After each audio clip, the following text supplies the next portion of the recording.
Hello and welcome to the latest episode of The Talking Tradesman. With me in the studio today, I have two young filmmakers. I have Daniel and Zayd from 1 in 5 Productions, who have come in to have a little talk to me about what they've done, their project, because it's very relevant to the topic. So yeah, lads, tell me a little bit about yourselves, where you're from, what you do, and then we'll delve into your project and why it's been sort of brought to life. Yeah, thank you. My name is Daniel Sennett. I'm an actor and writer, and 1 in 5 Productions. Do you want to go? Yeah, my name is Zayd Choudhry. I'm a producer, first AD, aspiring casting director as well, and we're working on a short film which raises awareness for men's mental health and suicide prevention. Fantastic. I mean, I said this pre-record, lads, but it's very much in line with what I'm doing. And just, I guess, from my side, not saying patronising in any way, but like, thank you and well done for what you're doing, because it needs more people out there doing what you're doing, what I'm doing, raising awareness of the situation, particularly the situation around men and suicide in the UK. So yeah, big credit to you guys for doing that. Oh no, thank you. But it's just because I was the one that wrote the film, and I really just wanted to make the film just to see if I could help people. I always said if I can just help one person with this film, as I've suffered with mental health, I know people around me that's affected with mental health, and I just know how tough it can be. I think especially for young people, as when you leave school, you need to have this expectation that you need to be somewhere and you need to go somewhere, when realistically we get lost. We don't really know what to do. And that's the whole point of the film, is when I was struggling, I felt like the only person in the world who actually did struggle. So the film, obviously you've told me beforehand, but the film is based around your own experiences of mental health. It's inspired by my story, because when I originally wrote it exactly like me. Yeah. And I thought that it's way too exposing, and I don't really want to write something about me. And then I took a month of research and people who've suffered, and because my mum is a therapist as well. Okay. I understood, and I talked to her, and she was saying the people who really suffer is put a mask in front of everyone else. Yeah. So then I started just creating this character called Oliver, who is more of a symbol of my story, other people's story, and just pull into one. Okay. And I just wanted to explore his spiral and how he just went further down. And one of the things that isn't spoken about enough, I think, is just how common it is. It's so it's common. The biggest killer of men under 50 in the UK. So that tells you enough about how much of an issue it is, you know. And it's interesting, actually, because obviously you lads are a little bit of a couple of generations below me. So it's interesting to get actually a younger lad's sort of perspective on what is, to me, a mental health crisis in the UK. And it's tragic to hear, but also interesting to hear that you've been through it personally. Like, between the two of you, do you know many people that have either hit that crisis point where they have taken their own lives or have attempted to? Well, I am fortunate enough to not have those like suicidal thoughts myself, but I do know a lot of people that have had that, and I think my connection towards like the script and the research that's gone into it a lot as well, because we had like maybe up to 6 months of finally getting that final script. Yeah, it was a long preparation. Yeah, to then film, was that connection of emotional like vulnerability. And I had a moment in my time where I think I just was more numb to my emotion and wasn't able to express those feelings and just sort of pushed everybody out. Which I've now been fortunate enough to like have people that I know care for me and that I live around. So I've been able to sort of work on that, and still working on that, of course. So I think with this film, I saw that relationship with the characters as well, with Oliver and his brother is a big like connection we have in this film, and then being able to work with Daniel is amazing because we worked on like a short film in the past, and then being able to reunite for a project that is very personal to him and personal to many others is something that I really want to push myself towards, doing more mental health related things and working on myself, but also having my creative skills be able to help others. So yeah, there's been a lot in the process of doing it, but it's Do you know been what? very like It's good to satisfying. hear, like, because one of my questions was going to be how has working on a project like this, where you become immersed in the world of mental health. I've been doing it through the podcast. I believe I've kind of ended up hyper aware of mental health now because I'm surrounded by it. With what I'm doing, like, how has that been for you guys working on a project like that? Has it actually impacted your own, I guess, sort of sensitivity towards it? Do you know, it's really interesting you say that. When we were on the production of making this, all we could see is just mental health themes. It was like everything around us. And because I'm currently studying at the moment, I'd have to be in and out of what I was doing. But it was like my own therapy doing this film because I was learning about how my brain works. Yeah. And then if I was having a bad day, because I think when you go through suicidal thoughts, you never properly recover. You never actually fully get over it. I still get my bad days. I still get days where I don't want to get up and do different things. But I think doing this makes me go, oh, wait, I need to learn from Oliver. And it's so true. I've been fully surrounded by people, but from this film, I know how to help people. As people has come to me and said that they've been suffering and they've had thoughts, and there's been people who've almost been, and they've come to me. You will, both of you, you will put yourself out there as a beacon by doing this. So you will find that will happen once you sort of hold that flag up to say, I'm aware, I'm trying to raise awareness, this is what I'm trying to do. You will find, hopefully it will, that people will then come to you and be like, look, I know that you're, sort of safe to talk to, I guess, around mental health. Which is one of the big things that I'm advocating for. I mean, the catchphrase of the podcast, if you like, being "Let's talk," is just to let men know, in particular, not just men, anybody, but there's a big issue amongst men that it's okay to talk and it's good to talk. Talking can save lives. Well, I think that's the point, because like I was growing up, like you have to hold your emotions in, and I think that's a good thing about me doing acting is then you don't need to hold your emotions in. And I've always had to feel like I've had to be someone else. Like, well, I guess you get to do that. Yeah. I mean, look, I'll be honest with you. Your world in terms of acting and things like that is completely alien to me. Yeah, I've never done anything like it. I've never been through that kind of expressive arts kind of journey myself. But that kind of fascinates me. It's the thing, and particularly you writing and creating the character. You've literally brought almost like an entity to life that you then get to portray live through, which is kind of fascinating. Really, there's some deep psychology behind that. It's really interesting because it's weird when we were being on the film. When you do acting, you need to feel the emotions. You can do it different ways, and because this film's got we've been in the making for almost a year now. I was playing Oliver because I know him as such a person. I would feel the pain when we go on, and then every single time I would feel that emotion. And I think that's because when you do acting, you have to live in the world of that character, and you have to portray that character in a way he would actually be.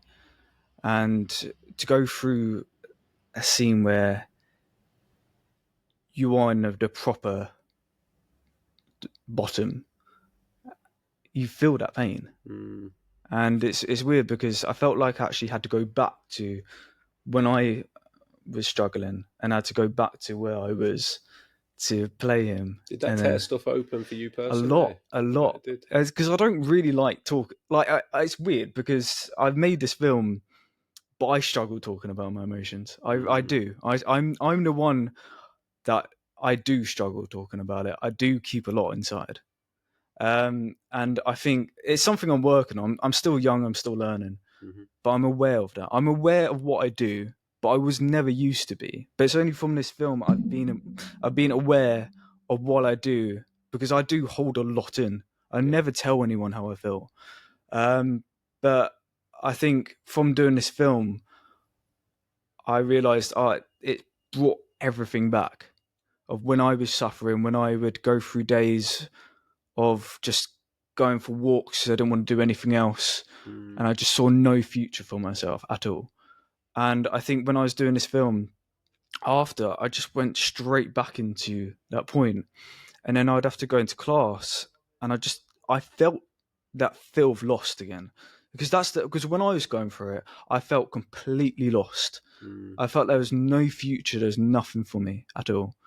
And then, if we can do, mate, I mean, if you're happy to talk about it, we'll sort of pull that back a little bit and find out, because we're referring a lot to your own journey. Yeah. But can we sort of like pull it? But if we pull it back to, I guess, what happened with you to lead you down that difficult path? Are you okay to discuss that? Let's take a quick break there to thank our headline sponsors, Zinza, and let's talk about Zinza's Perma White. Zinza Perma White is a self-priming, mould-resistant interior wall paint. It isn't just available in white, it can be tinted to any colour at selected stockists. It has trace VOCs and a scrubbable formula that's designed to resist cracking, peeling and blistering for up to 7 years, making Zinza Perma White the perfect choice when you're looking for an all-purpose finish for kitchens, bathrooms and high humidity areas. Go and check it out. Big thank you again to Zinza, and let's get back to the episode. Yeah. Zayd, the only thing I'm going to ask you, mate, can you pull your mic just lower a little? It's only so you can, without destroying everything. It's just so you can be seen by the camera, mate. It's all. I just looked over. I thought maybe it's a bit hard, but there we go. Yeah, sorry. If you're okay to go back into your own, I guess, because at the end of the day, it's been your muse, hasn't it? It's been your inspiration for this project. I think for me, I suffer with dyslexia, and I've got a speech impediment. Really? And I've always done acting, but I don't know. I never really fit in at school. I think that's why I like doing acting, because you have to do like tours and different, or like filming, and then I don't need to worry about anything else. I can just escape, and because I wouldn't really tell anyone at school. I'd have played football, and no one knew I did acting at all. I didn't want really? it. You kept it to yourself? Completely to myself, because it was me. It's something I do acting for me, because it was my escape. And I think when I stopped doing acting for a while, and I didn't really know what I was doing. And it was only last year I decided to go back into it, and that's why I went into the National Youth Theatre, so I can start to learn a craft. But I think it was when I left school, and they always say, you leave school, you need to know what you're doing and all these sort of things. I didn't know what I was going to do. Mate, everyone's like that. Yeah. We're not going to get into education. Yeah. People that listen to the podcast know my views. I've got some strong views around education. But that is one of the things, one of the inevitable truths. I mean, look, if there's any consolation, I'm 40. I ain't got a clue what I want to do. Yeah. Do you know what I mean? You never... Yeah. You look like you're 28. Yeah. I'll pay you later. To be fair, mate, like this, I love doing this. This is a passion project, but it's took me 40 years to find this, you know. But when I left school, and certainly, you know, even now in terms of career, I think it's impossible. I really do. And there's this weird fascination with saying to a 16, 17-year-old, you need to tell me now what you are doing for the rest of your life. There's no sort of concept. I don't know why the teachers, the schools, they never sit there and go, do you know what? Actually, you could do 5 different jobs. You could have 5 different careers. I know somebody actually that has a 10-year career plan. So they'll do a job for 10 years, and they're like, right, so like, and then just go on something to totally different now. That's amazing. Yeah. Well, I think another thing about me is I noticed when I was growing up, I would go in like relationships with different girls with different things, and I would put all of my effort into that, and I'd think, and my life was just on that girl, and I realized when I went through a 4-year relationship and then we split up, I realized all my life has just been on her, and I never grew as a person. And I think when I started to actually grow as me, I was like, relationships aren't supposed to be like that. And I think when I felt the most bad is when I left that relationship, because it was a 4 years of my life. It's a long time at your age as well, 4 years. Yeah. And I think because I spent, that was my life. And I didn't know what I was doing. And I was like, what do I do now? And I think that's the thing. And I think once I started understanding who I am and what I want to do in life, then I started just to heal and recover. But I remember I would go through walks and just realize I don't want to be here. I think that's the biggest thing. Don't want to be here as in where you were, or don't want to be here as in life? I think I just felt lost. I felt lost. It's hard to explain, but I really just I've realized throughout my whole life, I felt no one accepted me as me. And I think once I accepted who I am, then everything, then I started to just be okay. And if something doesn't go my way, I'm like, I don't really get affected, but I'll get I think I'm naturally an emotional person. So let's say if I was watching, I'm a big fan of Brighton, let's say. Okay. Brighton football team, if they lost, I'd be like, it would affect me. But like, I think I'll get very affected by different things. And I think once I understood who I am, I think that's the main reason why I wanted to make this film, because I went through a big time and it took me a long time to heal. And then obviously when I had to finish the film, and I then had to recover and then go, all right, who am I? And then be like, all right, cool, I'm back now. But it made me realize. I think it made me realize the friend I lost that died, because I didn't know. No one knew. Like, he would put such a mask on. Yeah. Like, you would think he was the funnest person. We would go out, and he would have to be there, because he would be. He would make clubbing everything the best time. And then I think when he went, you just realized, I really should have done something. I should have noticed warning signs. And that's the whole point of this film, is you realize Oliver's warning signs, but you see it straight on. Okay. But you see it in the warning signs. You don't see it as my perspective of, oh no, he's just having a nice time. But then you realize, oh, probably him drinking every single day, taking drugs every single day, doing this every single day, sleeping around every single day. And then you're realizing he's actually trying to just validate these feelings he's actually got, and not actually trying to recover. Because I see it as, if you're suffering, it's like breaking a bone. And then if you've broken a bone, you don't just go, oh, I'm just going to start drinking and just go from there. You go, I probably should heal this bone. And I was like, it was like he just kept on breaking his bones, and he just kept on getting worse and worse. And when you lose someone from that, you realize, okay, if I can make something so someone can watch and someone can go, okay, because I know at the end of the day, I know for me, I'm not going to relate to everyone. I'm not like everyone else. And other people are not like each other. Everyone's unique to themselves. But what's in if I can make a character that everyone can relate to? Most people's got siblings. And the biggest thing is if you put over it's how a big breakup affects you. And if you deal with it in the wrong way. But it's not just that, because the biggest thing about this film is I don't want to make this film purely on, how men feel, because also it's what to do if you're struggling, what not to do if you're a girl or a boy, no matter what, because no matter what gender you are struggling. And for example, another thing that came into my mind is with the National Youth Theatre, we did a workshop with this company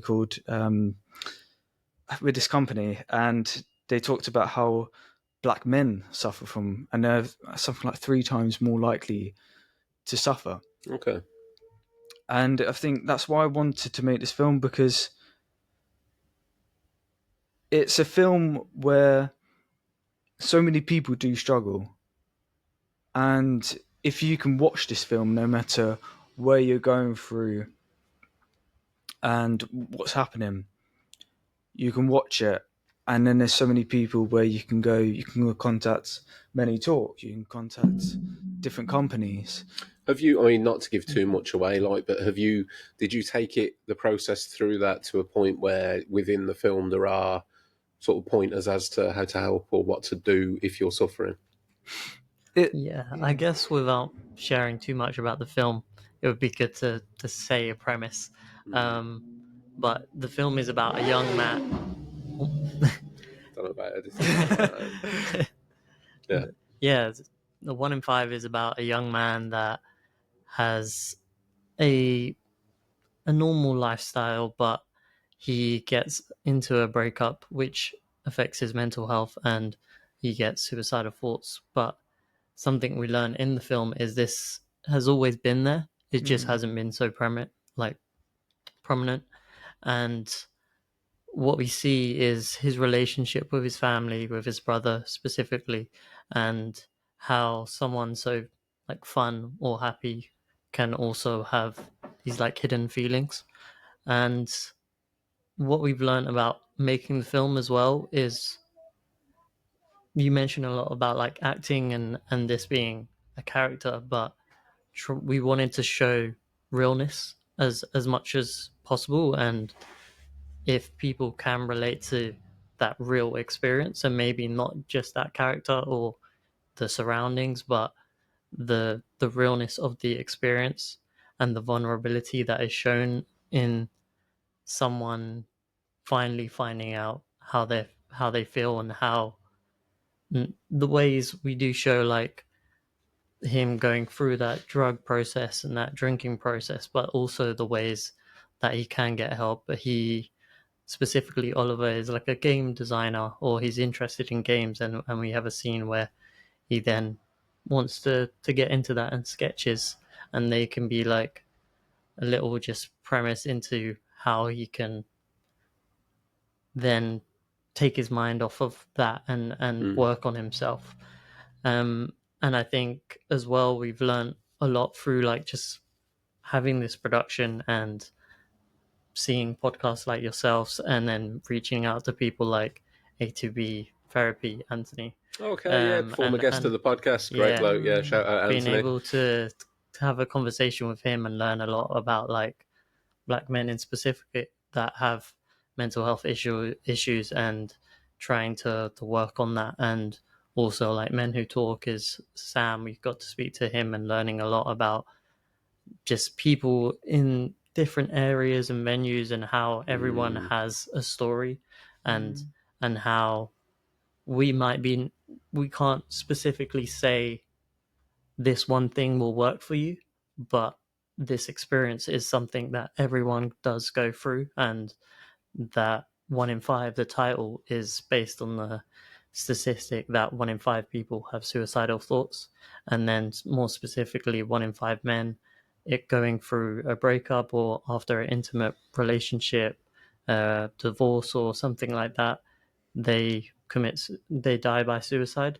And that's horrific, mate, isn't it? Yeah, just to put a pin in that for a minute, like 1 in 5 people that go through a serious relationship breakdown will end up taking their own life. Yeah, because that's the reason why it's called. When I was trying to find a name, and then I found that statistic. That's horrific. Like that's a hell of a lot of people.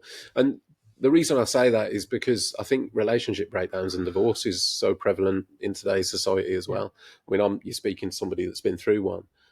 So I can firsthand attest to that. I mean, certainly when it comes to the breakdown of a marriage and you're talking finances, and in my case, like children and things like that. And I was talking to you pre-record, the stress levels do get to that point where I never got to that stage myself where I ever considered taking that course of action, but I got to the stage where I could understand why people would, if that makes sense. It's never, with my own mental health, I've had ups and downs like everybody. I've never got to that point. But as I say, I've certainly been through things where I could understand why people would get there, because it does get exhausting. And certainly my own experience of that situation was probably one where the people around me, I've got some great friends, didn't really know what to do. And I think prior to my working on myself and the knowledge that I've gained through doing this, I'd have been the same. Like if a friend of mine had gone through a similar situation, I'm not sure I'd have really presented help. Because, I mean, I'm talking a bit cryptically, but when I went through that situation, divorce, when I was 30, my friend's reaction to that, if there was a reaction at all, would have generally been like, "Oh, mate, come on, we'll go for a pint. But don't talk about that. Come on, we'll go watch the football. We'll go for a pint." Which, in the moment, is kind of like, you know what they're trying to do. It all comes from good intentions, but it's referring to what you said, Dan, before about masking it. So you're taking a problem that's still there. You're going to mask it for 2-3 hours. What happens then? What happens when you go back home to that empty house? Or you wake up in the morning with that hangover and everything is still as it was, and it's 10 times worse now because you're hungover, or you then get into that spiral. And I've done that myself. Like one of the lowest points in my life was the first Christmas after my relationship breakdown. So first Christmas, I didn't see my kids on Christmas Day, woke up in a house with very little furniture, and I broke up for work 4 days before Christmas, and that was exactly what I did. I just went, right, who's going out on what night? And I basically went on a 4-day bender where I was drinking. Now, drugs are not my thing, like openly. I don't really judge people, but drugs are not my thing. But I always had a drink. So I went on a 4-day bender, drinking for 4 days. Spiraling was what it was, because I was dreading that day, Christmas, and the whole festive period. I was dreading it because it was going to be the first Christmas ever that I didn't have my kids, didn't wake up in the morning with my kids. And yeah, the lowest point I ever got to was Christmas Eve that year. Wow.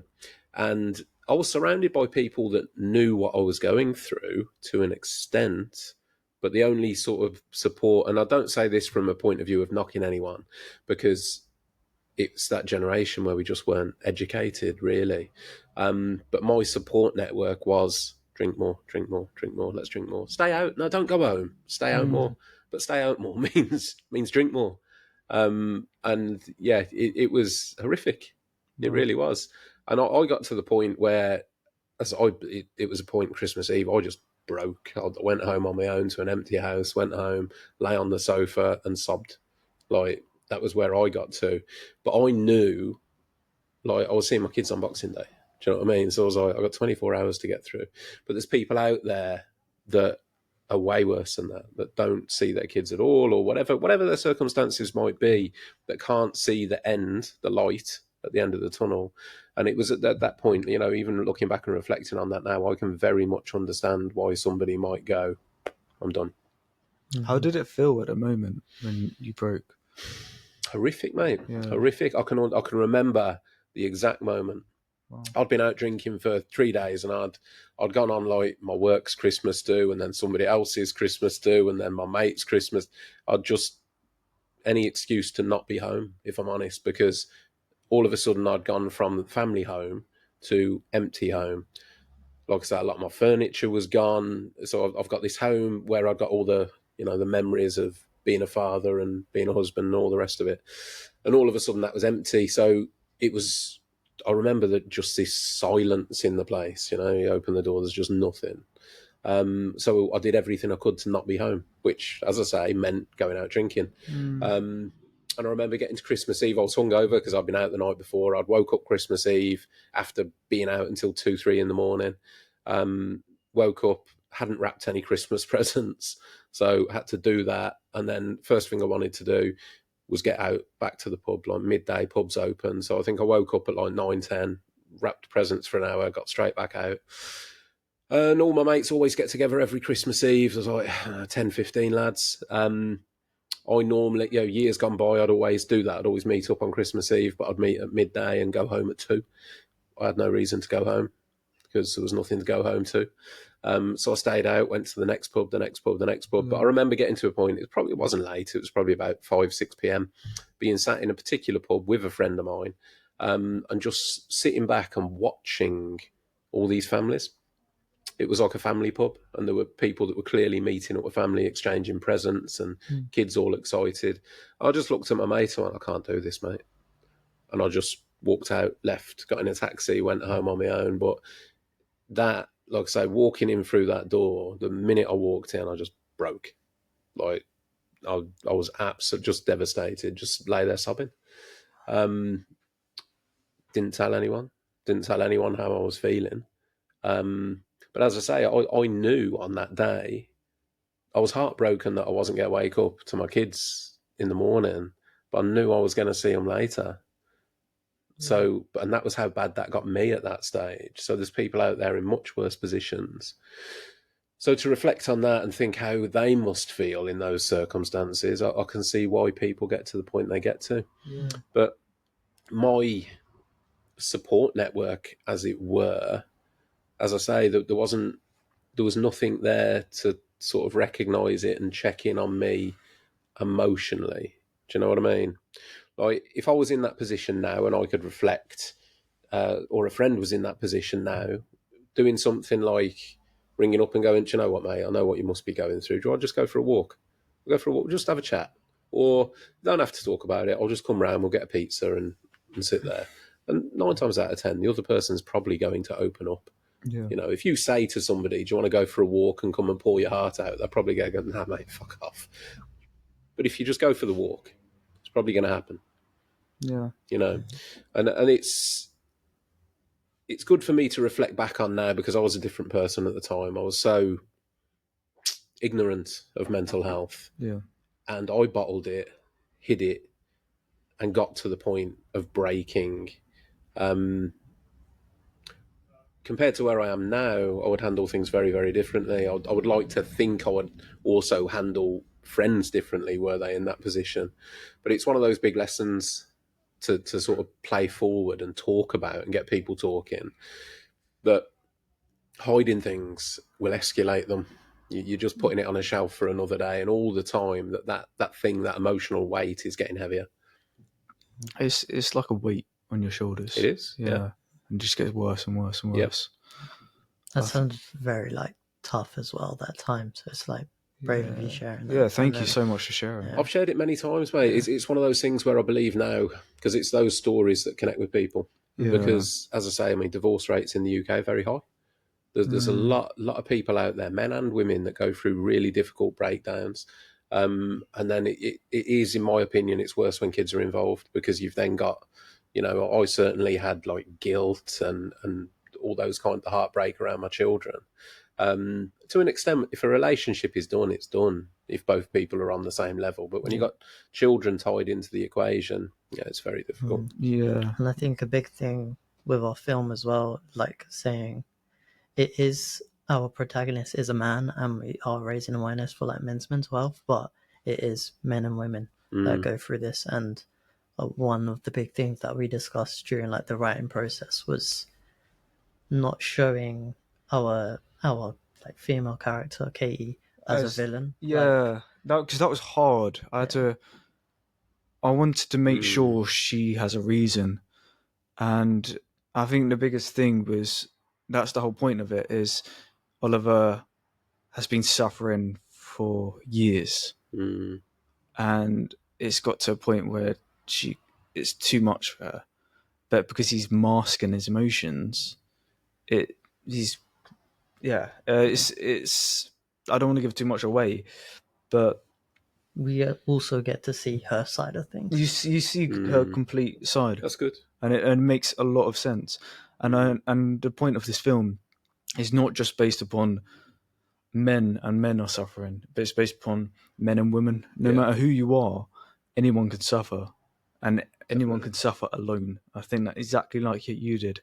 You put a mask on, you go drinking. Yeah. It's difficult because at the same time, I didn't want to be around people. You know, I was battling to process what was going on in my own mind. And I had this conversation only this week. I was on another podcast a couple of days ago, and I was talking, one of the sort of I keep coming to these sort of new realizations the more people I talk to. It's fantastic for me because I learn from everyone that I sit down with. And one of the sort of angles that I'm a little bit caught up on at the moment is that when it comes to mental health and people trying to give advice or sort of telling people what they can do to help themselves, it's very much centered on people giving advice to the person that's struggling. Okay.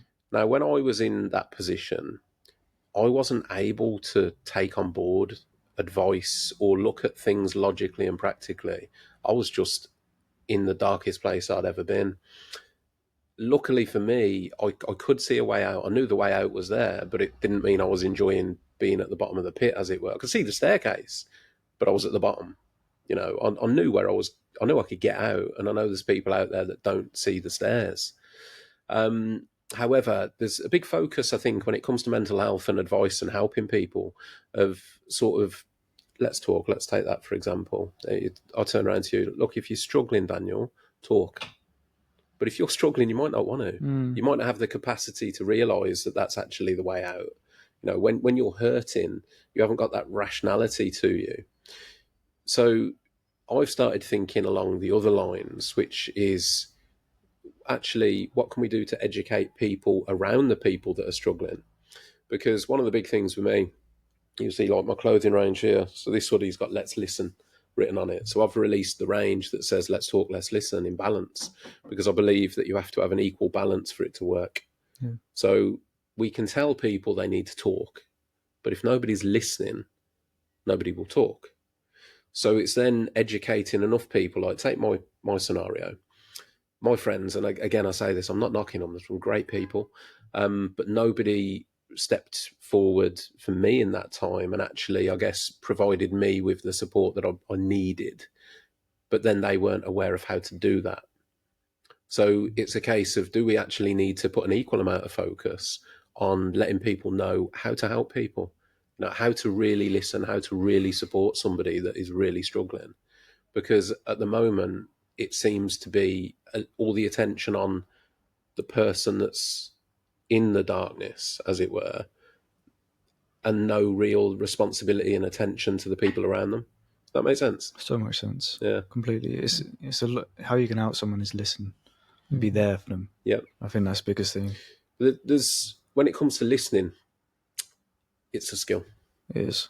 It's a skill. And there's many people out there that don't know how to listen, which sounds ridiculous because, hold on, I've got 2 ears, I can listen. No, you can hear. Like, listening to somebody is a skill because it's a natural human reaction. And it's the same, I guess, this is probably what I had with my friends at the time. Oh, mate, this has happened. The court case has gone this way. I'm struggling.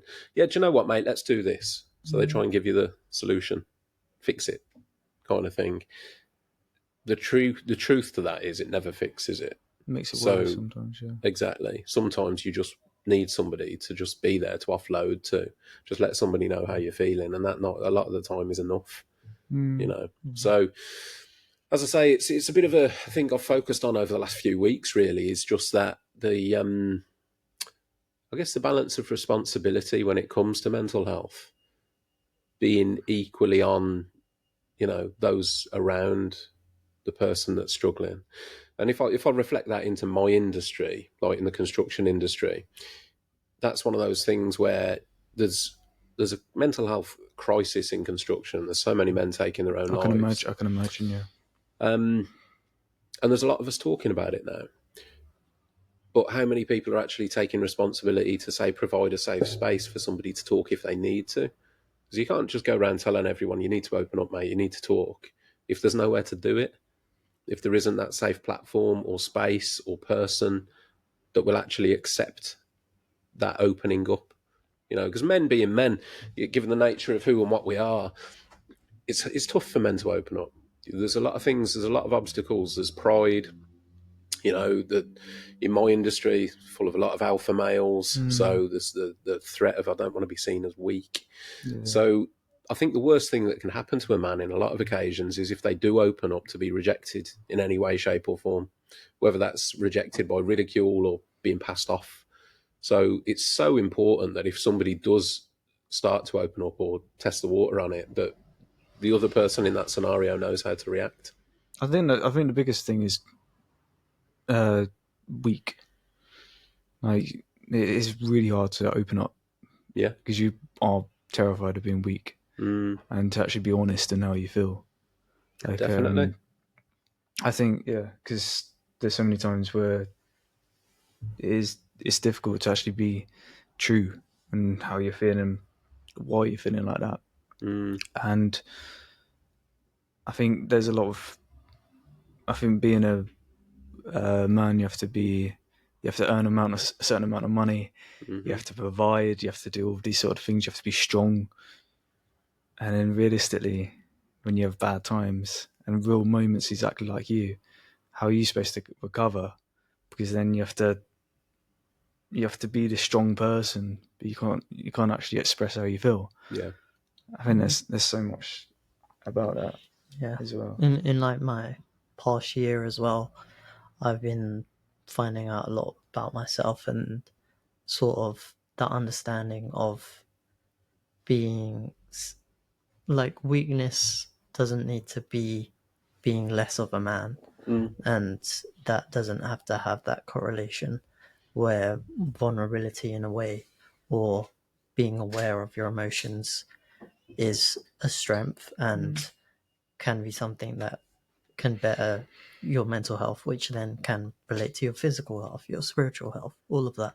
So like recently, I think a couple months back now, I had a conversation with my cousin, which he's very much a manly man, and he has the mindset of I can't speak out on my emotions, and I have to get to one place and provide. And we agreed on that like idea of as a man you have to sort of be that provider in some areas of like parents or parenting or like in a relationship sometimes. So there is that, but the sort of awareness and understanding of having someone that you know you can go to or you can speak to, and that may not have to be therapy for everyone. That could just be like a brother, a cousin, or someone you can speak to,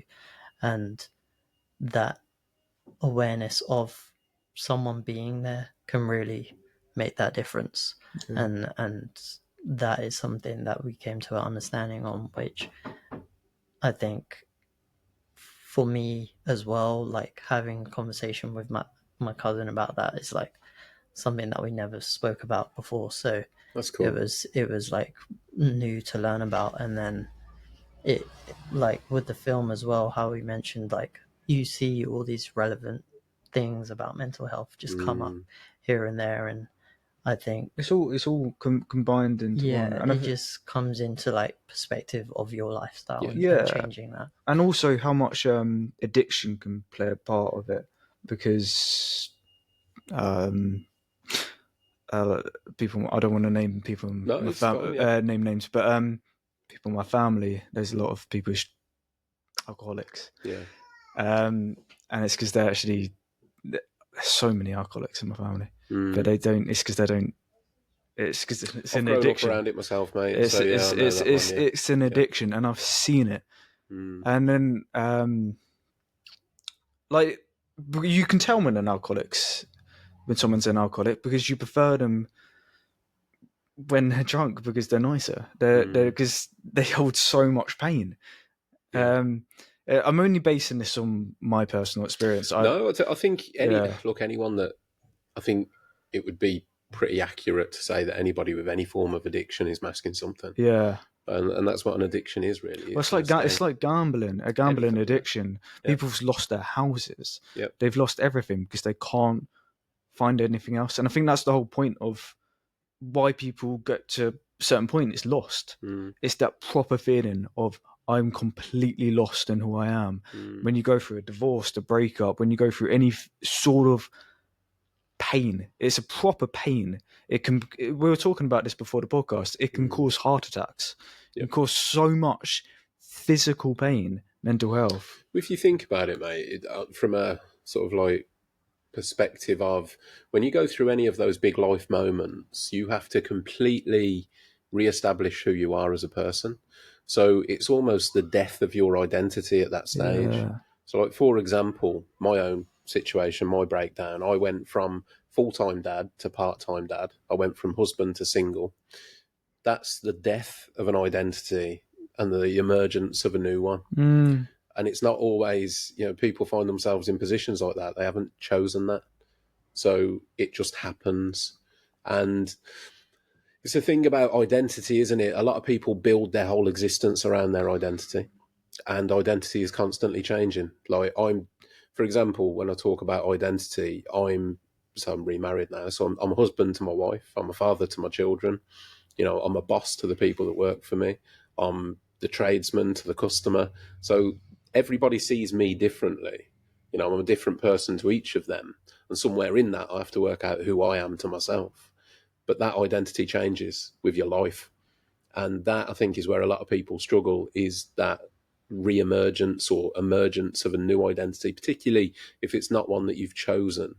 Because that's the thing, isn't it? If you put all of your eggs in one basket, like you were talking earlier about that relationship situation, if you've put all of your identity eggs into that, I'm a boyfriend or I'm a husband, and this is my role in life, linked intrinsically to that, you take that away, then there's this big void.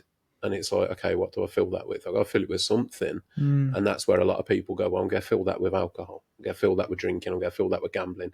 Whatever it is, I'm just hurting right now. So I need to cover that over with X, Y, Z. Yeah. And that's where those things come into play. But something I've said many times, the problem with that is you treat the symptom. So you treat the fact that your heart's breaking right now. What am I going to do? I'm going to go drinking because that'll make me forget, 5, 6 drinks in, I'm probably going to feel a bit better because I'm just going to numb it.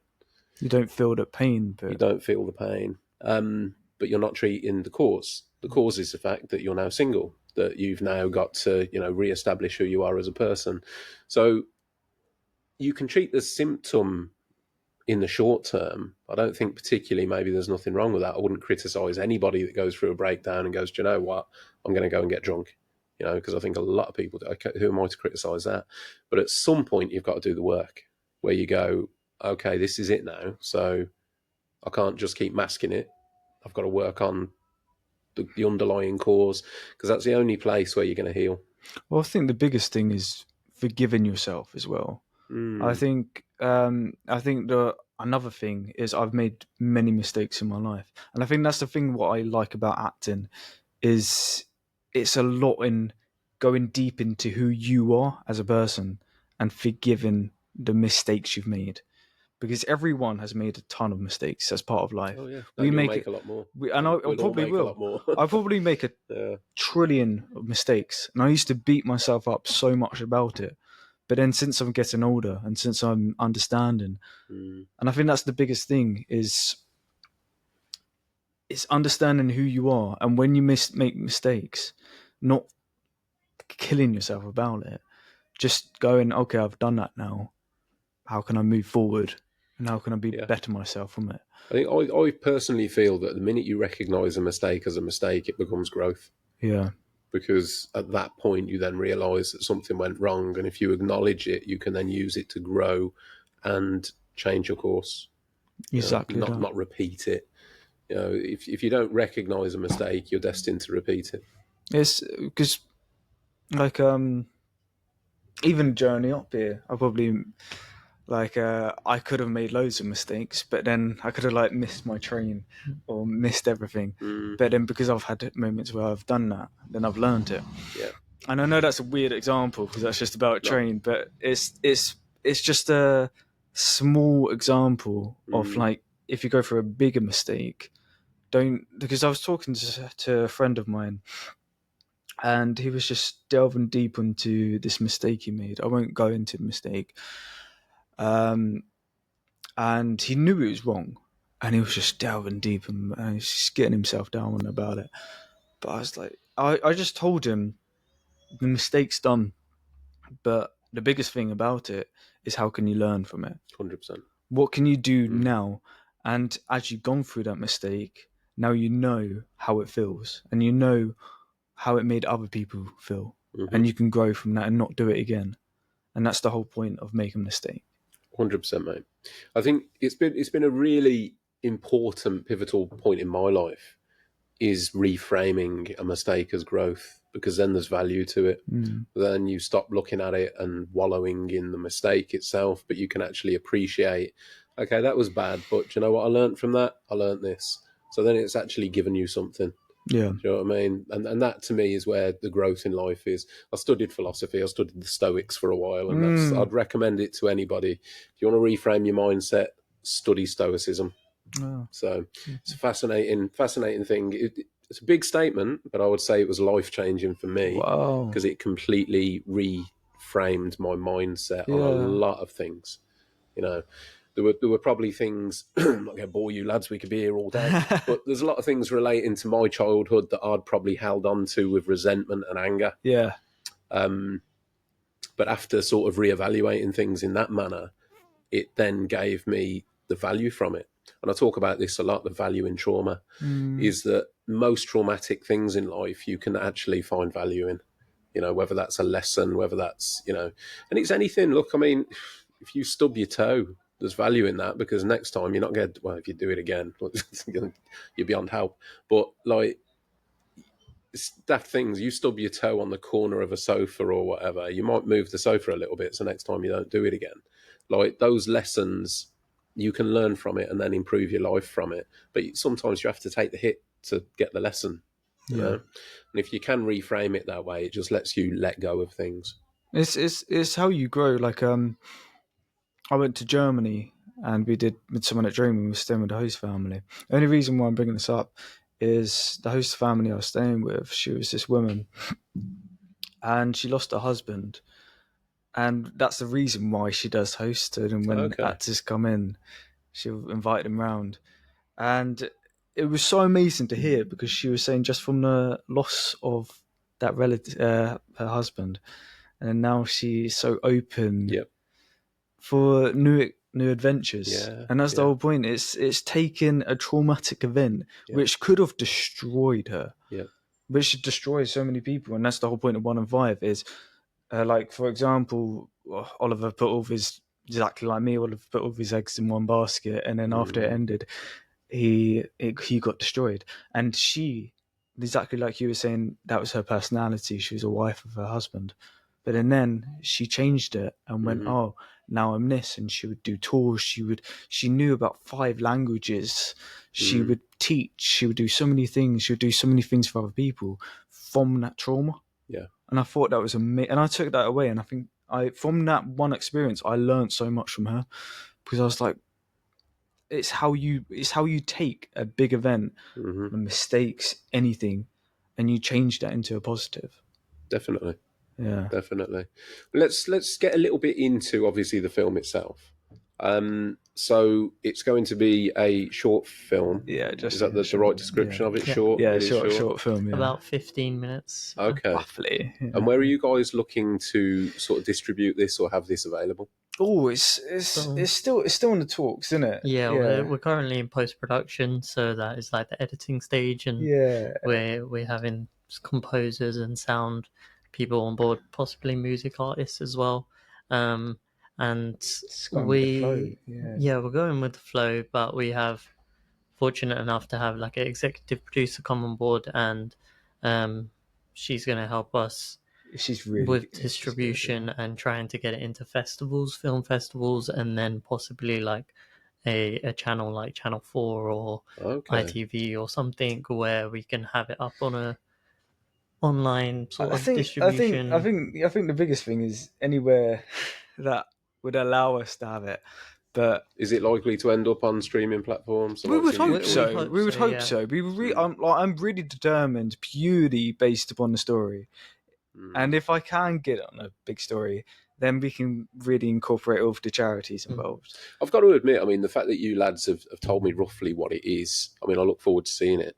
But the fact that it's also a 15-minute thing would be great if you could get it into things like schools. You know, as like an educational thing, because particularly with your age, it's going to really connect with that particular demographic of school leavers. I mean, yeah. You know, it'd be a real good tool. I'm open to quite a lot. Yeah, like no matter what, it's an educational film. It's not. Yeah. It's not a film about a superhero or anything. It's an educational film about how you can heal. And that's the whole point of it. So where it's going to be streamed, what's going to happen, we're still going through the flow. We've only just finished. We finished filming end of January, wasn't it? Month? No. Yeah, last month. Yeah, it's gone quick, isn't it? So wherever it takes us, but I think the wider audience to watch this, the better. Yeah. How do you lads know each other? Like originally, how did that come about? So myself and the actual director of this project, Esmond, he worked on a student short film for his graduation, and that was a horror short film about anxiety and the educational pressure and like parental pressure for GCSEs. And me and Daniel met at like a networking event for like creatives, and then when it came to a role in the film, he just seemed to fit this sort of bubbly character on the side that we had. And then we got involved and we spoke to him about that and had that character. And then that film has gone into getting festival wins, and we're hoping to now discuss like where we're gonna put that film.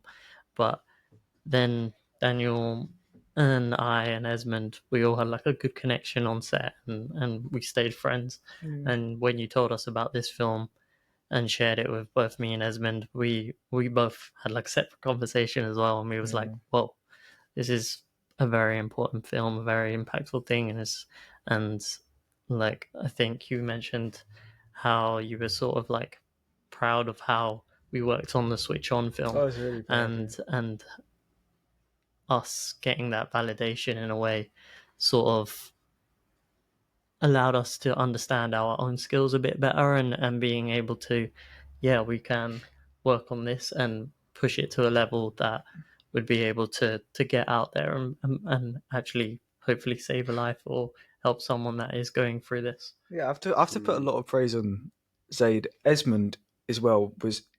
When I wrote this film, I was determined, because for me, when I say I'm going to do something, I will do it to the best of my ability. No, like whatever it is. Like when I said I was going to go back into acting, I was going to go back into acting. And when I wrote this film, I was like, when I was doing Switch On, because I was a supporting actor, I wasn't the main actor. I was just watching Esmond, and I was like, he's just great. He was amazing. He's the best. He's probably one of the best directors I worked on, and he's so young. He's same age as me. He's 22, and I'm like, his future is. Who knows about his future? And I was like, I have to get him on this, and we have to put praise on Zayd. The amount of energy, time he's put on everything he does, like the amount you did for Switch On, and then we've done it for 1 and 5 because I'm studying at the moment. I'm constantly going back and forth from Brighton to London, and he took so much responsibility on this film, and he just, without any question, and none of this would have been available if it wasn't of Zayd. I've never met someone so determined to get this out there. Zayd has been on it. He's been arranging all the meetings, been arranging everyone. He's done the casting for this film. Arranging podcasts, exactly like this. He's done everything, and he's made sure this film gets where it needs to get. And I'm so grateful to have them. Like, I remember finished filming, and I made sure I got the cast, because I originally got like a original cast for the brother and the ex-girlfriend, and I remember just thinking I don't feel comfortable around them. It wasn't anything to do with him. And I remember I've got friends. I did a model shoot with Sophia, and I was like, she's an amazing actress, and she deserves every single success she gets. And she was struggling as an actor, so I was like, I want to get involved. So I got rid of the original one. The original one was a good actress, don't get me wrong. But I was like, I want people I know. And then my friend Vito, we worked on a play together of Mary Buys a Windsor, and clicked instantly. And he's something weird about him. He's so naturally talented. He's got something about him where you can't stop watching him. You want more. He will give you a glimpse, and you want to watch him for like hours and hours. He's currently studying at Central, but he's someone you can tell he's going to go far. He's got a massive future, and I know. But with this film, he was involved before anyone. We were doing it because I was telling him when we was in rehearsal for Mary Rise of Winter, and I was like, I just thinking of doing this film. I don't know, and because I've also got a co-writer after the name called Rory Marsh, and he was really good. He encouraged me to actually make it, and we sort of worked together. So because he's a filmmaker, he helped me with how to actually make a film, write a film, and I learned a lot. So then if I want to make another film, I've learned from his skills, and we worked together making this, and he's the co-writer on 1 and 5. But with Vito, I told him about this film, and then he started just making all of these posters for the film, all just because he was interested. And I didn't even ask him if he wanted me involved. And then I originally casted like another brother, and then I remember just thinking, what am I doing? I thought he wasn't gonna want to be involved because he's at Central, and it's a big drama school, and I'm like, what's that Central what? Central. It's he's doing BA acting at Central. Oh, okay. And I was like, you got to remember, mate, I'm not. Yeah. Sorry, idea. I shouldn't.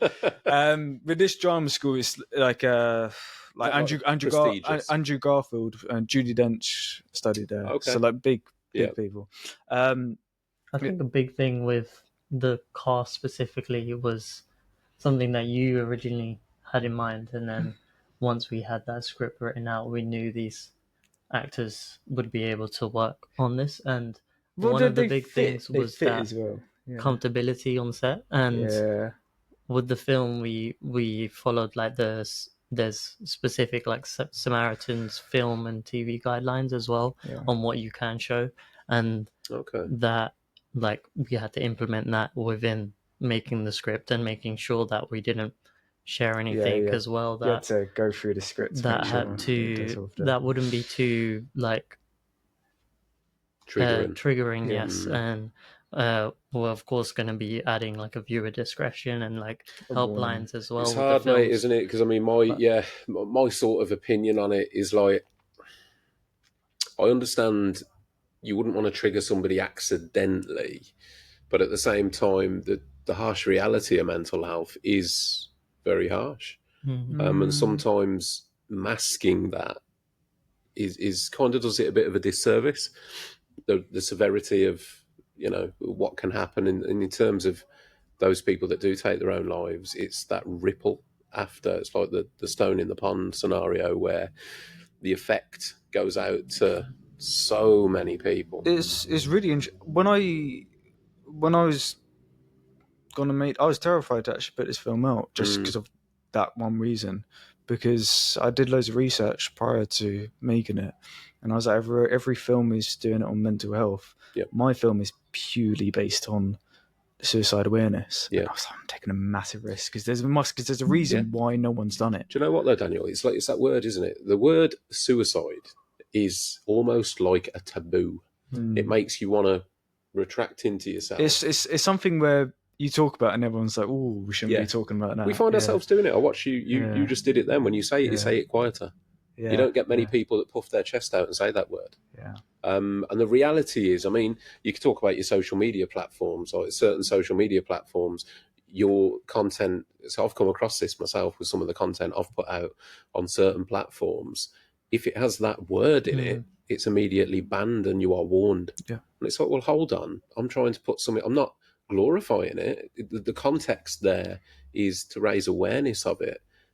But you can't do that by, it's that heavily stigmatized. And that, to me, plays into the part where people won't talk, or if they're having those suicidal thoughts, are less likely to air it because this big stigma just around the word, you know. And if there's platforms out there where you're literally not allowed to talk about it, you can't hide it.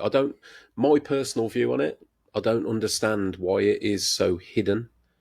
You know, I can understand the context of, like, if it's glorified in a self-harm way, absolutely ban it. But if it's talking about raising awareness and how to prevent it, you can't just blanket ban the topic, because it's a very real topic. It's very real. It's a real topic that affects so many families over the world, but in the UK, I mean, it's the biggest killer of men under 50, and yet you're not allowed to talk about it on certain platforms. I think that's the biggest thing. Why? Because there's a point where I wasn't going to do it at all. But then I was like, if there's I might as well take the risk on putting it out there, because why isn't this talked about? Yeah.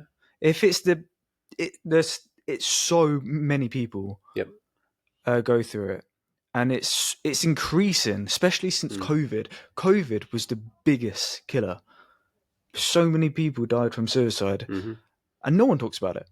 No one talks about it, and we frown upon talking about it. Well, that whole subject, I mean, Christ, again, you want to talk about platforms, but yeah, I mean, I don't think it's the same now, but I know, like, COVID and lockdown were two words that, if you said them, that's it, you are not getting on certain platforms. Yeah. You know, and it's this whole doctoring of information. It's counterproductive to what people are trying to do, in my opinion. You know, it's you can't raise awareness and try and prevent something if you're not allowed to talk about what you're talking about. Because the whole point, you're not glorifying the whole thing at all. And that's the whole point of 1 and 5. We're not glorifying it at all. We're saying, this is what I've witnessed. This is what's around me. And this is how bad it is. This is how many... It's a big problem in the UK. Not just in the UK, in the world. But I only did research in the UK. But so I know the large amount of people who die from suicide, and it's big. Yeah. There's a lot of people who die from suicide. The biggest killer of men under 50 in the UK. I mean, what more information? I think that just puts it in the whole thing, and then you can't talk about it. Yeah. It's crazy, because it's the biggest elephant in the room, and you have just completely ignore it. Exactly that. You also have, like, similar statistics in America, and then one of the companies that we first, charities that we first worked with, is called 1 in 5 Australia, and it was really, like, something, like, sort of shocking to come across, to see the relation in the names. But when we were able to speak to them, they're a company that works specifically on, like, men's mental health and suicide prevention research, and that is more centered towards Australia, but we saw the similarities where they have 1 in 5 men in Australia commit suicide, and died by suicide. And when we've learned that, they were able to have a conversation with us as well about, like, the UK statistics and how the stories behind them is that they're not just numbers, and there are lives behind that as well, and trying to share those messages, as well as why can't we put the finances into that research of how we can help mental health, and it not just be like a physical health thing, or stuff like around that area of your brain's thoughts and stuff, why is it less seen as physical health? And what's more important? Like, it could be a large topic of conversation, which I've got strong opinions on. To me, like, your whole existence is in here. But if you genuinely, if you were, say, having a psychotic episode and you genuinely believed that there were pink flying elephants in this room, that would be your reality. That would be 100% the life that you would be living. Pain is all based upon signals in your brain. Of course. Yeah. So to reduce mental health somewhere in significance below physical health is just obscene to me. And on a governmental level, again, I won't go too far off piste on this because, again, it could be a long conversation. But there are no government initiatives to combat this, which, if you were to equate this, I've used this a few times, if anything else was the biggest killer of men under 50, I use the example of cycling. If cycling was the biggest killer of men under 50, there would be a crisis around cycling in the UK. I would strongly believe that there would be governmental intervention. We'd be having to take tests, and, helmet wearing would be mandated, like a legal requirement. There'd be all sorts of... It'd be a pandemic, wouldn't it? Yeah, but there would be action. Because it's people taking their own life, just don't talk about it. Keep it silent. Yeah. It's crazy, isn't it?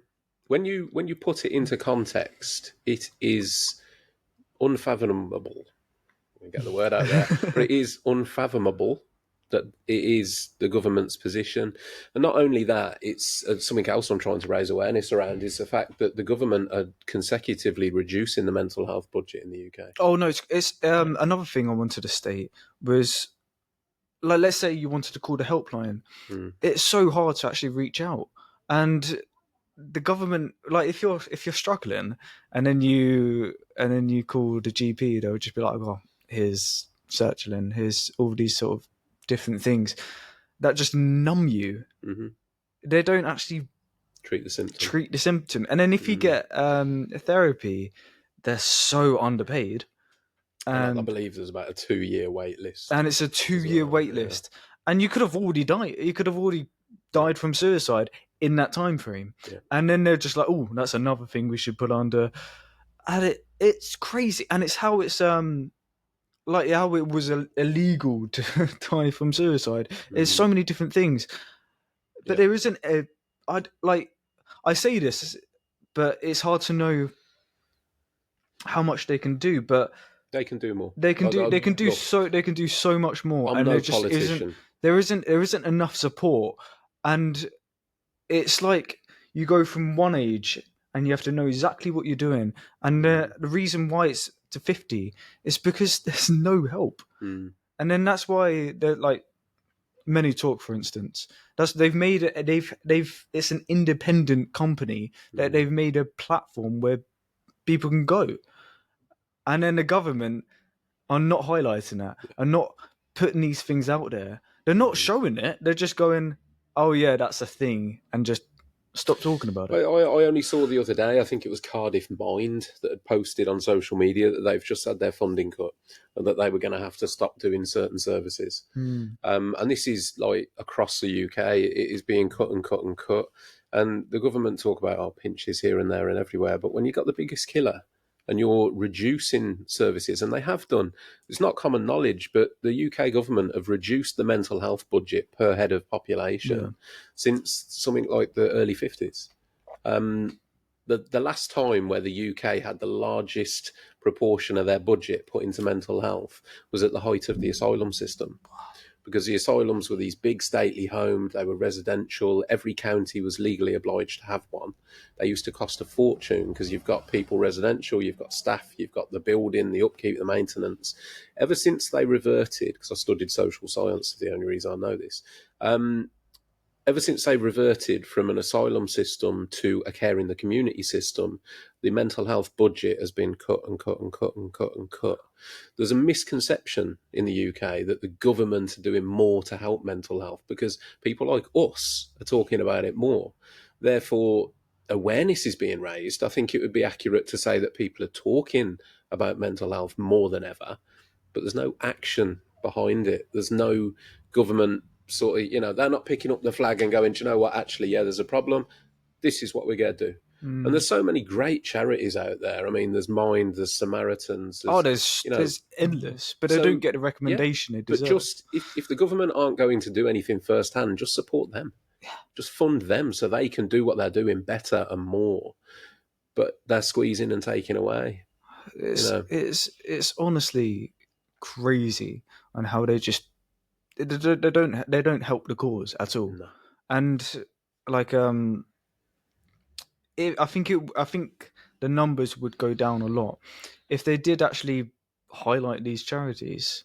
Yeah. And made them way more aware. Well, let's be honest, Daniel. They could do something before that, couldn't they? They could make psychology or mental health part of the curriculum. That'd be educate the kids at school. Change the curriculum at school. Educate them. I mean, come on, the amount of things that our kids are taught that really don't matter, that really give them no life skills and no relevance. Why is psychology not a core subject? Why we all have a mind, a brain, and thoughts. Why are children not educated about mental health at all? Yeah, and then also kids educate themselves on social media, but then they shouldn't be involved with social media at all because there's such a. I read a book on how it affects kids, and they done this reference where it's this: if you have a kid under 16, it's the same as, let's say, if you took a kid to Mars, their brain isn't developed. So an adult would be able to. The adult would be able to evolve better into that environment, but then someone someone who isn't an adult wouldn't, because they're not fully developed. And it's the same with the internet. And this is only coming from a book. I can't remember what the book's called, but the brain isn't developed enough to have all of this information. Yeah. And they have this adult theme. There's so many adult themes going on. It's unfiltered, isn't it? That's the problem. It's completely unfiltered. You can argue that the access to information is both good and evil, isn't it? But it's that there's no filter for the kids, and it is just this excessive stream. And to allow their imaginations, because I've got nieces and nephews, but they don't really go on social media. But with their friends, constantly talking about these references and everything. And I remember when I was a kid, I'd find a stick enjoyable. Yeah. I'd kick a ball and I'd see how high I could kick it. And then now, kids get bored way more quickly than they used to because they're so used to just scrolling. 3 second attention span. I think as well it is a sort of lack or laziness in the education system, because after like COVID, or even when COVID started, that's like 4 or 5 years ago now, but I have a younger brother, and he's went straight into like the computer learning, and they never had that time to fully sit down, pen and paper, learn the essentials that need to be learned, and that just takes away from that whole sort of discipline in learning, or like motivation to learn and finding sort of enjoyment in a way to progress and being able to experience that. And I think develop fully isn't capable just through like social media or computers and that sort of element there, where you do see the good behind it as well. Like in our industry, it's kind of essential to have social media, but as well, it is that I think going back to addiction or obsession, how much of that and how you balance that for specific ages under 16 and stuff like that.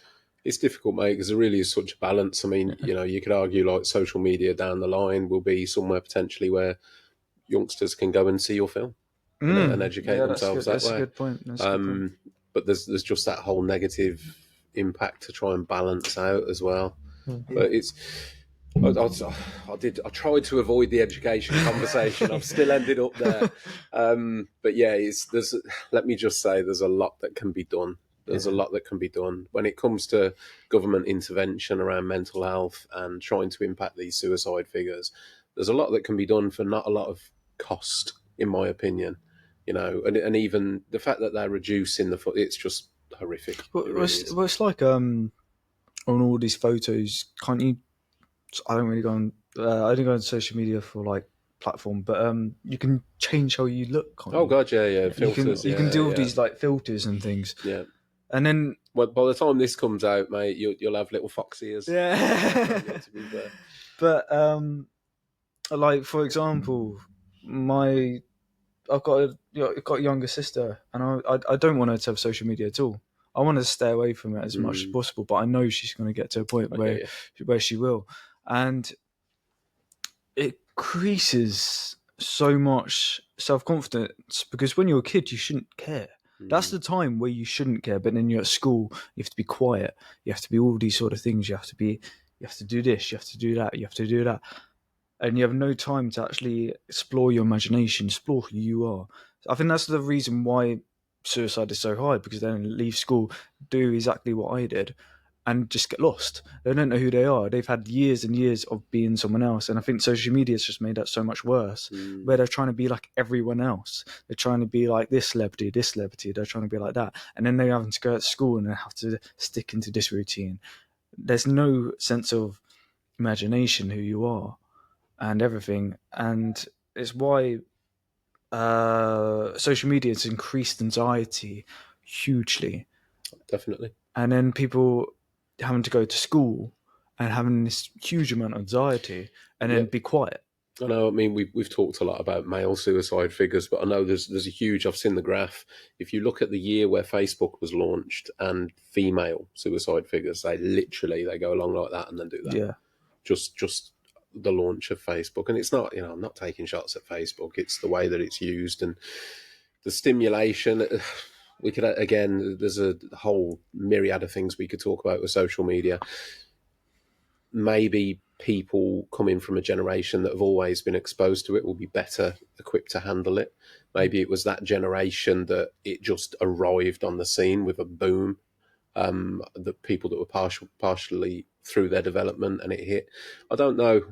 There's probably a lot of research that can go into that. I'm kind of fascinated by the psychology behind it all and the difference it's going to make to society with generations. I mean, I don't know about you lads, but so I was probably 16 before I had a mobile phone, and that was like one that had Snake on it. Do you know what I mean? Smartphones were not. So I was probably only exposed to smartphones in my, I don't know, maybe, I'm trying to think. What was my first smartphone? Show me age. I don't know. So say if it was early 20s. Yeah. Well, I first had a phone that could take pictures, you know what I mean? And I'm so glad. I'm so glad I had my... In fact, that's right, because I know there's no photo evidence of a lot of the stuff I did when I was 18, 19, 20. But I'm so glad of that. But I've got my son turns 18 in a couple of months, but he's grown up constantly having social media and smartphones and all that kind of thing. It's definitely changed society. But I'm interested to see how it plays out long term. In terms of the psychology behind it and the overstimulation, the constant overstimulation. I've got my own theories around the huge increase in people being diagnosed with like ADHD. Yeah, it's increased. Like, isn't there a wait list of 3 years with ADHD? Yeah, but I don't know. I mean, I'm sure there are certain people that are born that way, but I'm personally of a belief. I think it can also be created. In terms of, and I say that because I reflect on myself. So I went through education absolutely fine, did well in school, all the rest of it. No markers of ADHD. I think if I did an ADHD test now, I could probably tick enough to be classified as ADHD. And it's based around, in my opinion, my own overexposure to technology, social media, because I've noticed my own attention span has dipped. It's because you're constantly getting a dopamine. Yeah. I do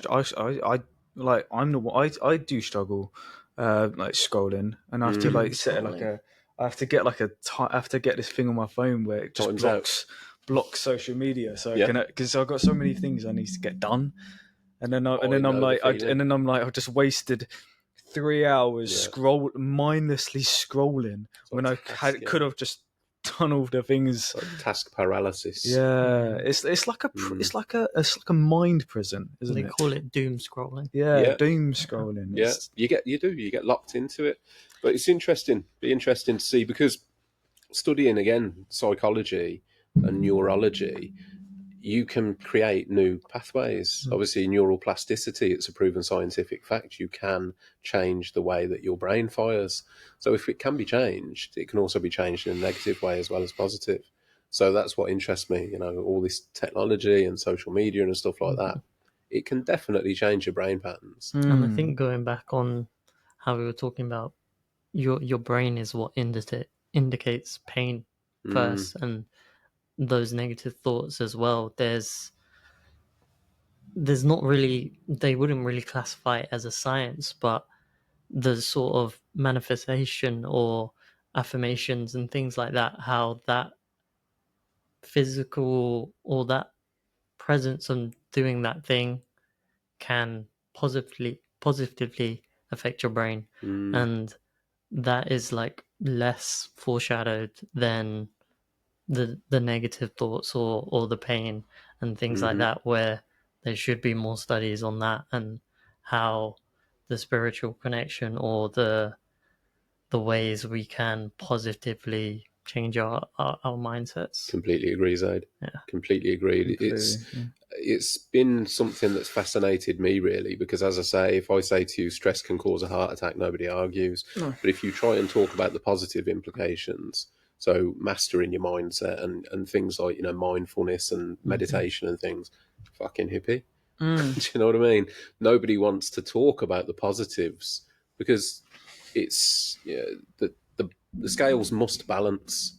So if you can negatively impact your health and outwardly sort of being with negative mindsets and thoughts, you must be able to positively impact with the reverse. But as you say, nobody talks about this. Nobody is educated in this. Why? Well, I think Well, I'd like to go back onto 1 and 5. That's like. There's so much I want to explore. The reason what's pushing me so much to make this film with a wider audience is purely because it's not talked about enough. And in my personal opinion, I think there are a lot of changes need to be made. Like, we just named a few, but there still are more. And it's about how society looks at things, and society looks at these things because of education, because of social media, because of how our brains work. And we were talking about construction, and then when you were struggling, they was just saying, "Oh, look, go on, let's have a drink." But what's then if you watch this film and you go, "Oh, if someone you know someone's struggling," be like, "Oh, why don't we just talk? Why don't we do something else?" And then, like, I think if we can get to a point where someone's struggling, someone who's going through a bad time, and instead of, it's just educating you on going, oh, that I know I can tell they're going through a bad time. What can I do? And then be like, I know what I can do. I can do this. So I would like to think now, with my own personal development, that if I were in a position where a friend or colleague of mine was going through that and I identified it, that the last thing I would suggest is let's go for a drink.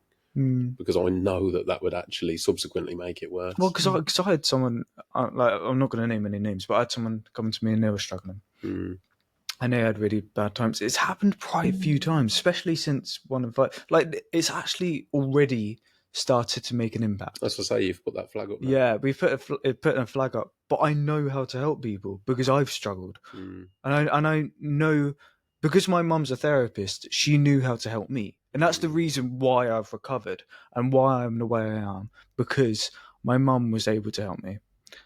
But I'm one of a very few, and because my dad has struggled, because my dad was in the Navy, and my dad, I won't go into about my dad, but my dad is someone who does struggle, but he never talks about it.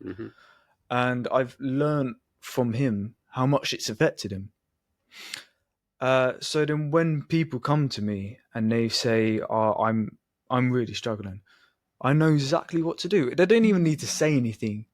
There's just some people that haven't said anything, and I've just saw and I remembered exactly. And because I've lost people before, I know exactly how to help them. And that's the whole point of this film, is to go, okay, I know the tools now. Let's make it out there. So then if you know someone who's going through the warning signs, then you go, okay, why don't we do this? Why don't we do that? And the point of that, we can highlight all of these places like Many Talk, 1 in 5, the Australian charity, all of these different places. So then they can watch. And if you're struggling, you're having a really bad time, then you're like, okay, maybe I could join Many Talk. I could do this. I could do that. And it makes you more aware. And I think it is just educating people. Well done. Yeah. Yeah, I said this at the beginning, it's a thanks to you guys for doing what you're doing, because it is people like you, and you need I know you're not doing it for praise, but it's good to praise that kind of work, because it will hopefully make a difference. And as I said, you've put that flag up now, so you will get people, even if it's only you said yourself, your cousin spoke to you, and you'll have people in your immediate sort of friend circle that will sort of just pay attention and go, okay, they're a safe person to talk to. Hopefully it'd be the same for everyone else that's been involved in the film as well. I'm sure it will be. But like I say, man, I look forward to seeing it. When will that be? That would hopefully be May, June, let's say. Yeah. Okay.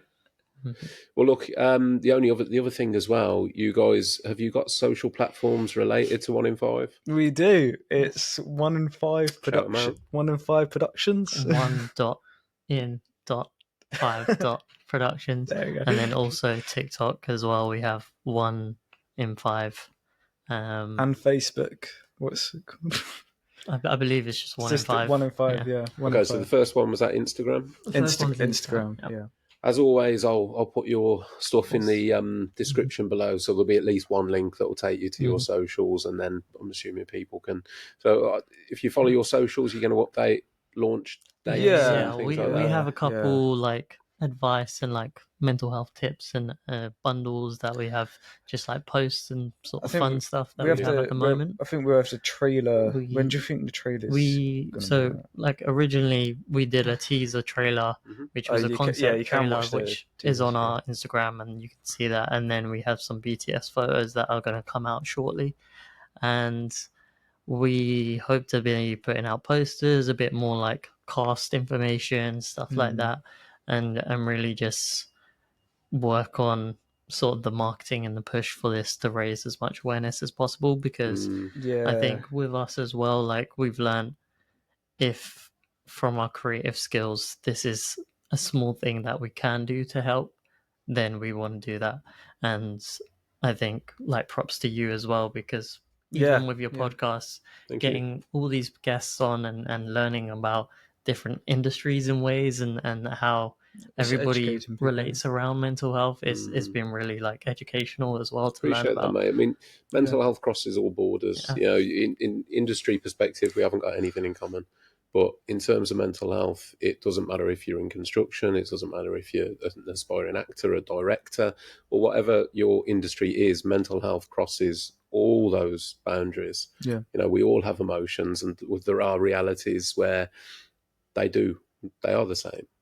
Heartbreak is heartbreak. It doesn't matter what your industry is or what your background is. We all go through these things. Yeah, so, I will maintain an open door policy to sit down, and I'm really thankful that you guys have travelled up and made the effort to come and be here today, because thank you for having us. Yeah, thank you so much. The first actor I've spoke to, the first director I've spoken to. But it's just been fascinating to learn your motivations behind what you're doing and learn about the project. And it's heartwarming for me to know that there's people like you out there doing that, from the younger generations coming through and spreading that message. So, I hope it does really well. I'm sure it will.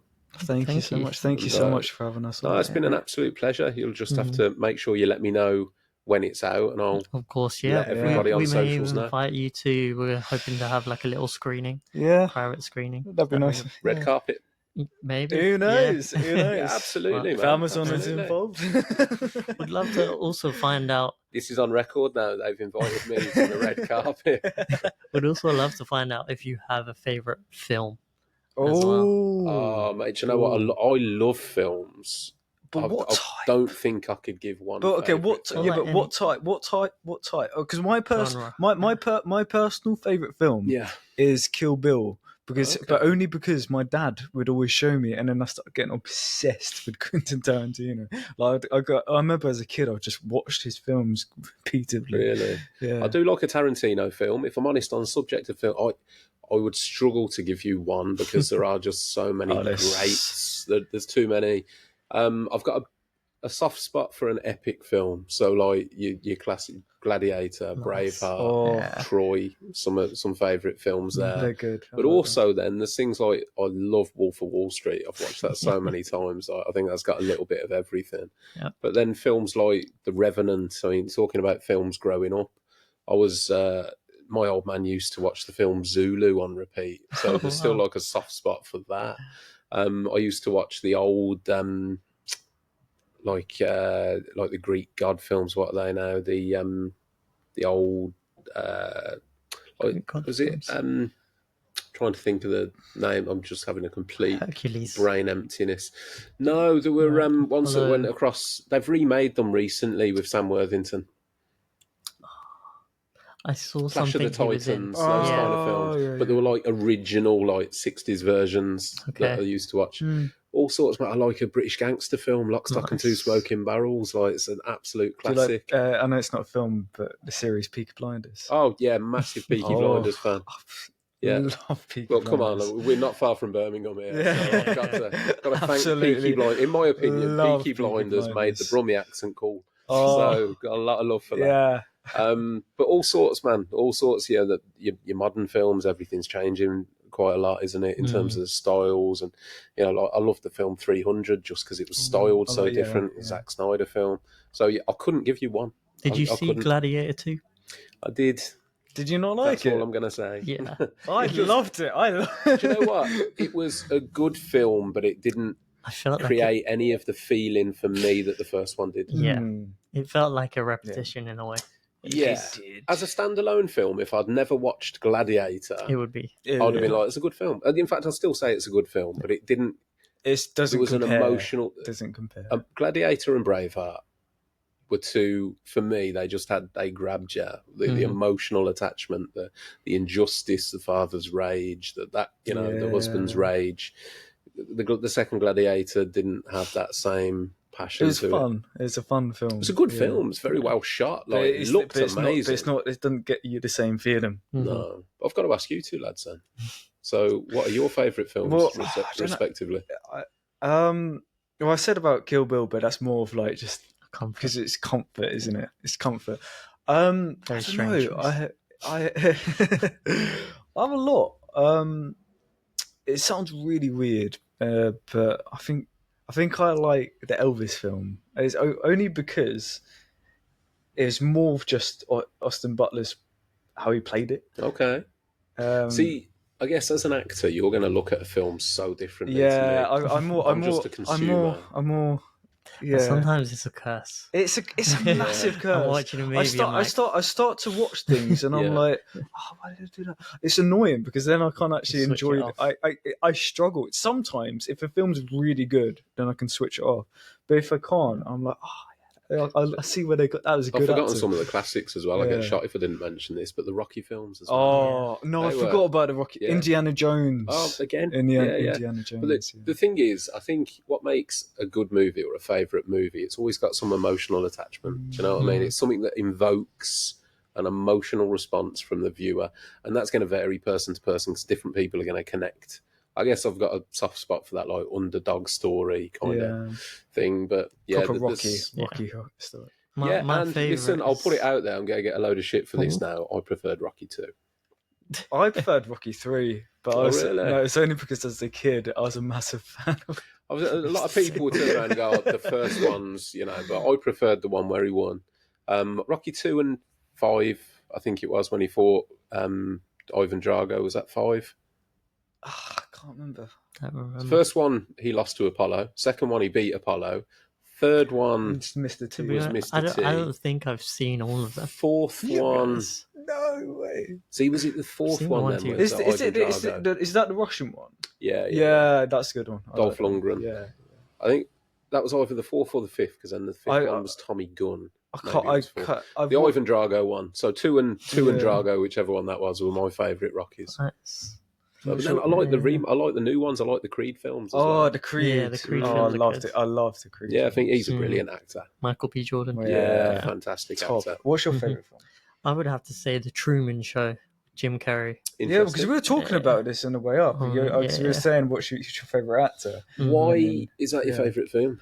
Because that is the whole concept of The concept. You're taken into something and then it's just switched and you see that character of what he's known all his life just sort of break and he gets a sort of like freedom in a way. And I think Jim Carrey's performance in that is amazing as well, and the way it's like shot and filmed, where if you're watching it for the first time, you wouldn't realize it's like a fake better world. The more times you watch But it. yeah, you see those little like elements making like the second watch, the third watch, and so he's put us to shame here. That he's gone deep and put us to shame.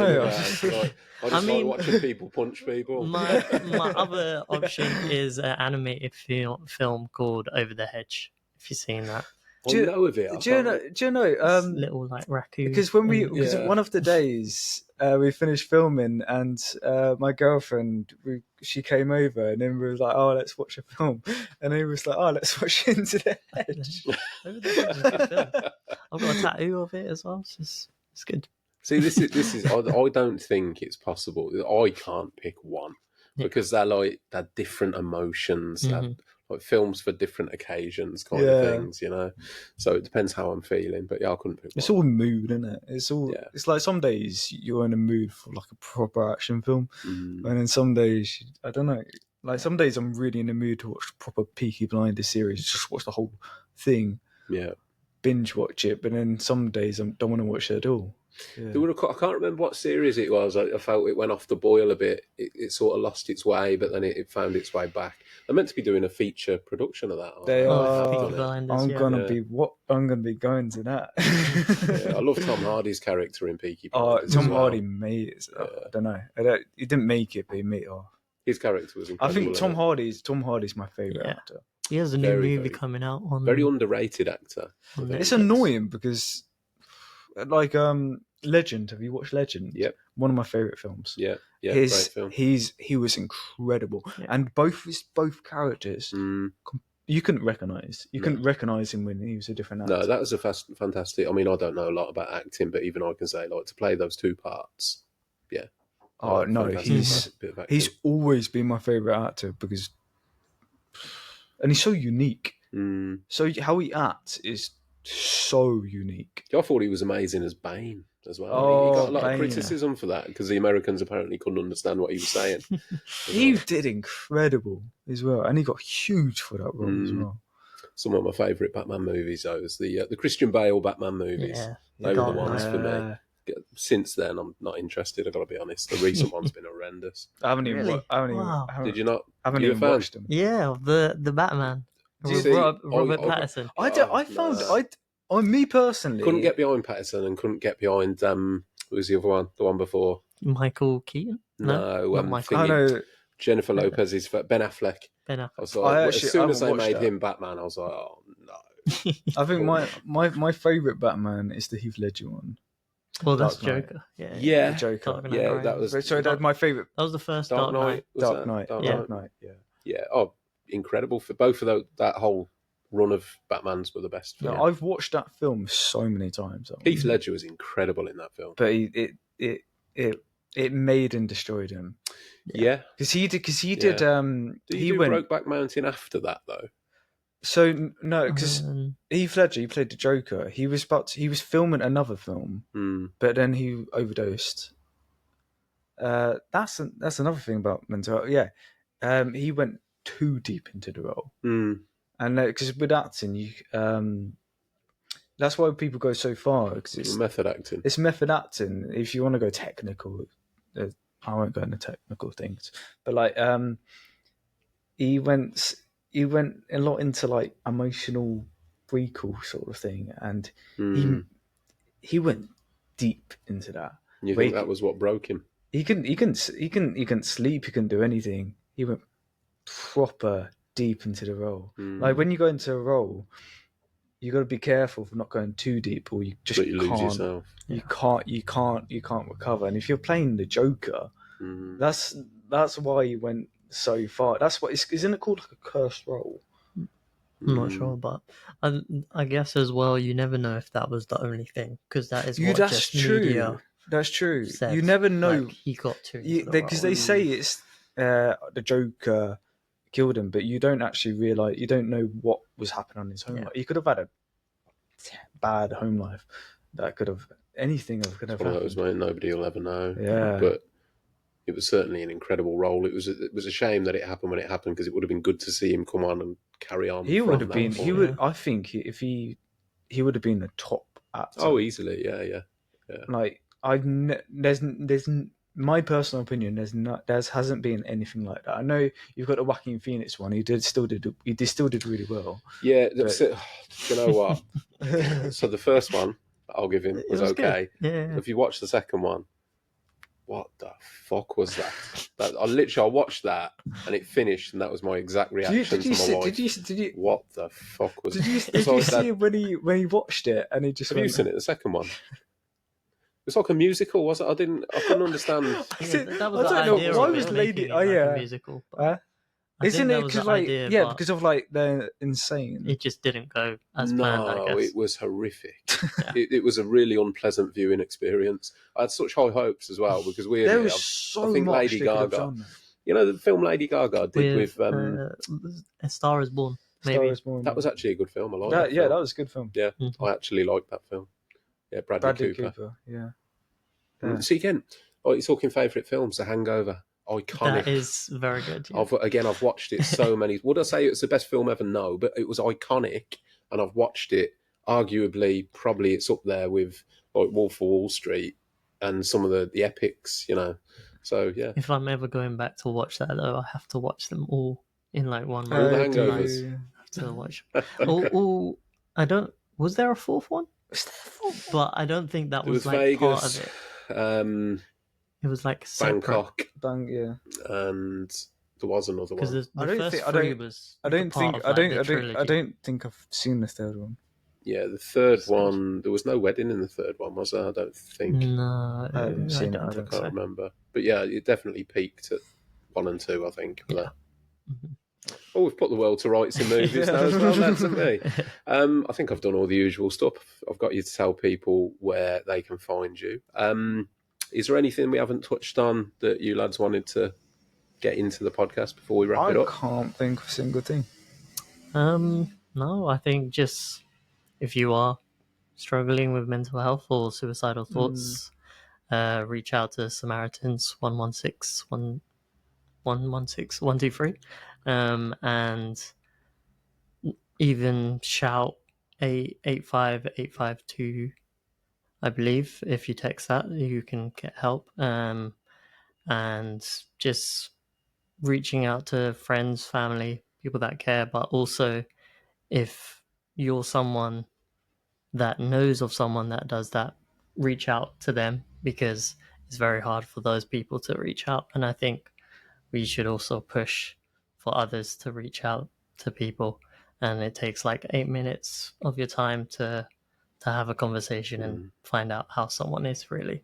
So, yeah.